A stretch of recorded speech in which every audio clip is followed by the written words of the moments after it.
Welcome back to the Savage Report. I'm Andy Savage. Iowa, New Hampshire, when it comes to Republican primaries, many people argue that nothing matters until the South Carolina primary. That's because in every race since 1980, the winner of the South Carolina primary has gone on to win the Republican nomination. The South Carolina primary is just days away. It's coming up on January 21st. Which brings us to our next two guests, John Moreland. He's a campaign volunteer for Ron Paul, and Billy Simmons, the organizer for the Rick Perry campaign in Dorchester County. John, a very strong finish for Ron Paul in Iowa. Yeah, placing third was, I think, pretty impressive, especially considering the media coverage has not been all that great for Ron, and it's got a lot of grassroots support, got a lot of independents, and a lot of the young votes. So we did really well in Iowa. You're not one of those guys that we hear about all the time blaming the media for every shortfall. I mean, he did terrific. Well, yeah. Oldest guy in the race, he had all the young people. Everybody under 40 was voting for him. Well, Santorum did really well after 4 or 5 days of goosing his campaign by constantly saying, "Oh, Rick Perry or Rick Santorum is surging." That's all we heard for 4 days. So how does pretty well. Ron Paul connect so well with the under 40 crowd? My theory is, and this is what I've told a lot of establishment GOPers, is you've got two choices. The younger generation, they're going to end up being socialist or more libertarian. I would take the libertarian route. And of course, everybody knows Dr. Paul has those libertarian leanings, and that's attractive to younger voters. They don't want the government in their bedroom, and they don't want the government in their pocketbook. And I think that resonates with the younger voters. Hey, Billy, your guy went back to Texas following the election up there in Iowa and went back, and he had 10% of the votes. I thought he was going to drop out. What's keeping him in? Well, I think he knows that his message will resonate well here in South Carolina. Main Street versus some of the other candidates on Wall Street and K Street. And that's what I think will really resonate with the people of South Carolina, a limited government, limited regulation type of message. And that's what's going to bring the voters to us in South Billy, Carolina. what does he mean by real Republicans? I read in the Post and Courier recently that he said South Carolina is full of real Republicans. What does he mean? Who are the unreal Republicans? We're folks that are we're a more limited government in all areas. And we've consistently picked the nominee. Since 1980, every single person that has gone on to win South Carolina has gone on to win the Republican nomination. So if he doesn't win, South Carolina come in number one, lights out. It's over. I think South Carolina is very important to our campaign, and this is where we'll make our last stand. Or the beginning of the stands. How about you, Ron Paul? He's in it for the full 6 months. I mean, how long is he going to stick around? Well, he's doing really well right now. Several weeks ago, maybe a month and a half ago, there was a poll. He was number 5 in South Carolina. He's moved up to number 3 in the last several weeks. So, Ron is moving up. I know a lot of people who have never voted before who are going to go out and vote for Paul on primary day. So I think we're looking pretty good. It's enthusiasm for Paul. It's the younger set. Well, our entire office here in Charleston is all volunteers. These are just a bunch of people who got together and said, hey, we need to go out and support Ron Paul and try to get him elected, try to get him into the nomination. I heard Mary Madeline the other night on CNN talking about Ron Paul, and she said he's got all this enthusiasm.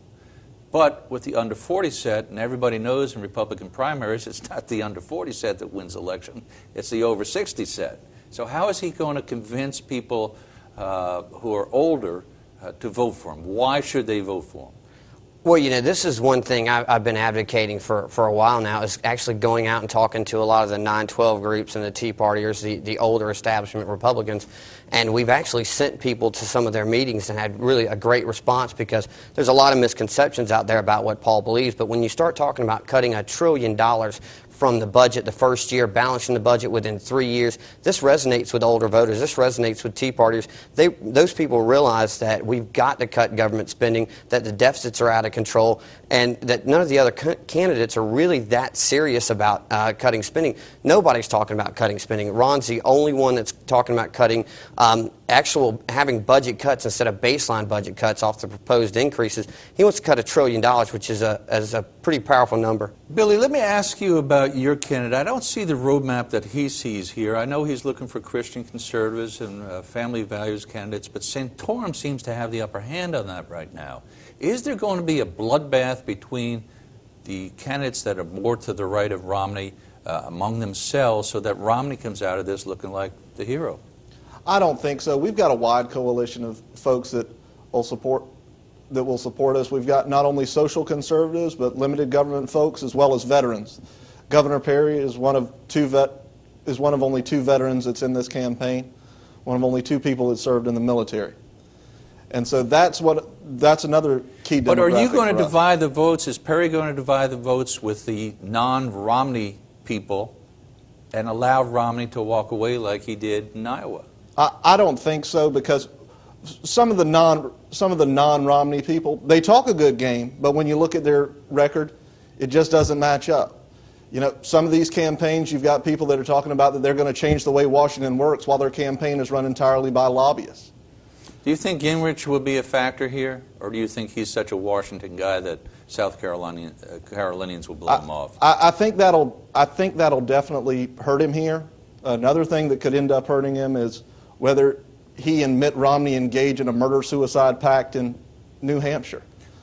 But why did your guy lose all the air in his campaign? He came to Charleston. He announced, what, in August? Yes, sir. His candidacy right here at home, and everybody was enthusiastic about him. Everybody was supporting about him. What happened? Oh, absolutely. As soon as Governor Perry jumped into the race, he became the front runner. And then in the first few debates, you saw it, all the candidates ganged up on him. And even the media, they were continuously playing gotcha questions, and we've seen that happen with every other candidate that surged to the front. Everybody jumps on them. And you're jumping on the media just like everybody else. What's wrong with the media? You guys have been getting great coverage. Well, you know, I hate to say this, but forced inoculation of young girls in Texas probably didn't help the governor with a conservative record. That was probably one of the, and I like the governor. I think he's probably a really nice, personal guy, but forced inoculation or any sort of government intervention in that area, I think is completely improper. And so your guy doesn't want them to be forced to be inoculated, but you don't mind them smoking dope. Well, actually, that's a private, personal behavior, and in a free society, you can shun it, you can talk to people, you can try to persuade people, but the idea that we should just use guns and use force against people is kind of opposite of liberty. So, yeah, people will do things in a society you disagree with, and it's our job and your job to go out there and try to persuade them otherwise. Hey, Billy, well, now, Governor Perry, let me ask you, Billy, your guy doesn't like gays in the military, right? He's going to turn the clock back on that? He says he was in the military. He didn't know gays were in the military when he was there? Well, one thing I'm going to answer first is I want to answer on the forced inoculations. First of all, there was an opt-out. Governor Perry also admitted that it was a problem, that he did it the wrong way, and that he shouldn't have done that. But there also was an opt-out, so I don't see how you can say it's forced when someone can opt out. So now another someone thing has to that go and get well, permission? I didn't interrupt you, so please don't interrupt me.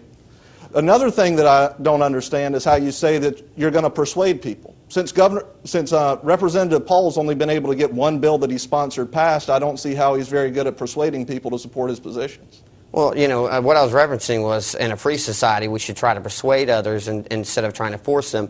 But as far as Governor Perry goes, the idea of just opting out is this idea that we have to go to the government and ask them for permission not to have our 16-year-old daughters inoculated. And I just happen to think that that was the worst move he could have made. It's an honest disagreement with him. Billy, I want to get back. I served in the military. I served a lot of gay people in the military. We knew they were gay. What's the deal with this guy?